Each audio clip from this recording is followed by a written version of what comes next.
Hello, I'm Charity, and welcome to Beyond the Glow. This is a community for busy moms who just need a break already, and maybe a laugh. Well, you probably won't be laughing too much today, unless the term pelvic floor makes you giggle. So, good luck with that.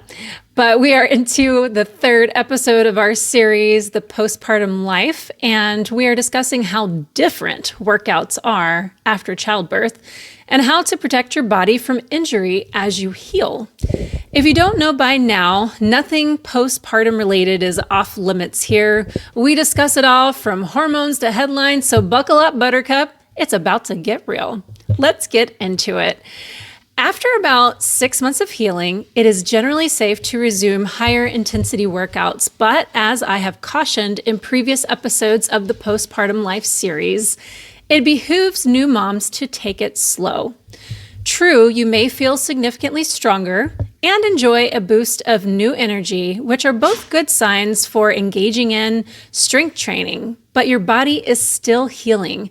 It is recommended at this stage that new moms start low-impact strength training, such as with resistance bands, Pilates, swimming, or simply by using body weight exercises, which can both rebuild the core and restore strength in the lower body. And here's a cautionary tale related to that. Before baby, I was very fit, and weightlifting was a core part of my regular workout routine. So I reasoned that it might be easier for me to resume those types of workouts. And I recall having a gung-ho attitude towards getting back in the gym. In fact, I was really excited to do it because I wanted my body back. I wanted to feel better. I wanted to feel stronger. So I was definitely like positive vibes, positive affirmations. Let's get it. Let's go. But I was smart. I did start slowly. And although I started taking it easy with lighter weights, I still felt a bit of pain in my groin area. And this still happens every now and then when I haven't been doing pelvic floor exercises consistently. So I cannot stress to you how important it is to be very gentle with your body. You can push yourself, but that doesn't always mean heavier weights or more intense workouts. In the postpartum period, that first year, it just means keeping workouts often and consistent as much as your body can tolerate while keeping up with the demands of caring for baby, which of course is insanely busy as it is. Of course, even after you've hit the year mark and can physically manage lifting heavier weights, other things should be considered when you are evaluating how to keep workouts balanced. One is your current energy level. If your lighter workouts max you out now, heavier workouts aren't advisable, and you should prioritize rest for recovery. That may mean a nap or a few with baby, and ensuring you're nourishing your body with nutritious foods for fuel. Number two is how often you're having pelvic floor pain or symptoms of weakness. If it is frequent, a pelvic floor specialist can customize a recovery plan for you. Any return of symptoms is a clear sign you should scale back your workouts and focus on breath work. And while that's probably not great news for you, while scaling back and focusing on breath work may seem to be a setback, it is largely beneficial. Deep diaphragmatic breathing techniques help improve core awareness, stability, and tone. They improve respiratory function and have many other health benefits. These include stress reduction.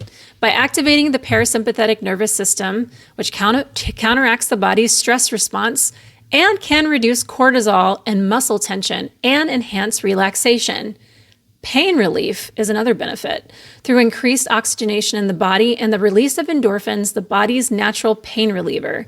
Increased oxygenation can also improve oxygen delivery to muscles and tissues, promoting better health and vitality.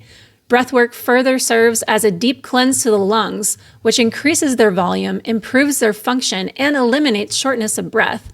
As a result, this process provides therapeutic benefits for respiratory disorders like asthma and respiratory allergies.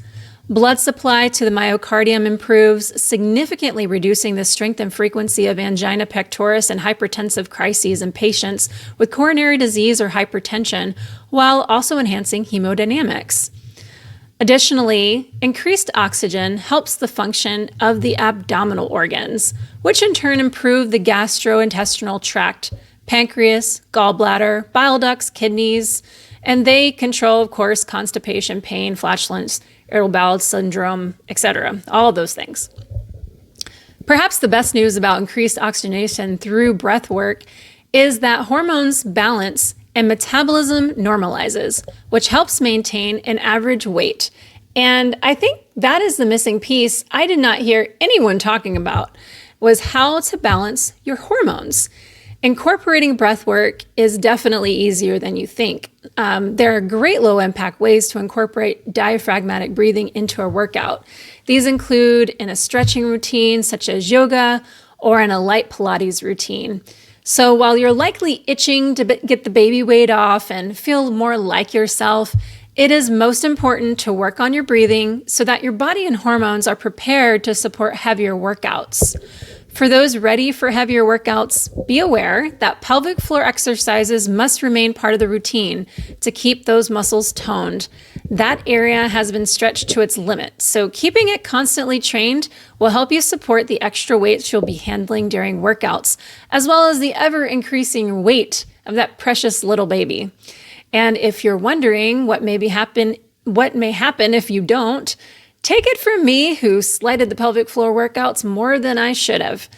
I often felt like those workouts were maybe a little more of a waste of time than I wanted to admit, and I was eager to build the muscle I had lost. So after just a few weeks of returning to the gym, as soon as I felt strong enough, I jumped back into my previous gym routine with heavier weights, and that was probably not the smartest thing. And because I had not been keeping up with my pelvic floor workouts, I felt more pain in my perineal area from the strain and pressure of bearing the extra weight. Sometimes it was a sharp pain and I had to leave the gym, and other times it resulted in a sore lower back, which did me zero favors when bathing and dressing the baby. It was brutal.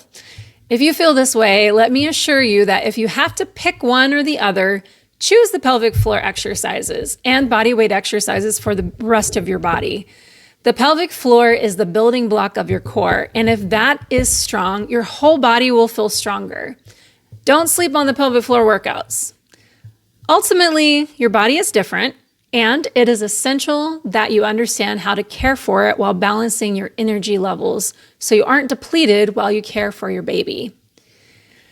Well, that is all for today, everyone. Thanks for hanging with me. Please comment, like, and share this video. It's so helpful. And let me know how you're doing with your workouts. I want to know what's working for you. We'll see you later.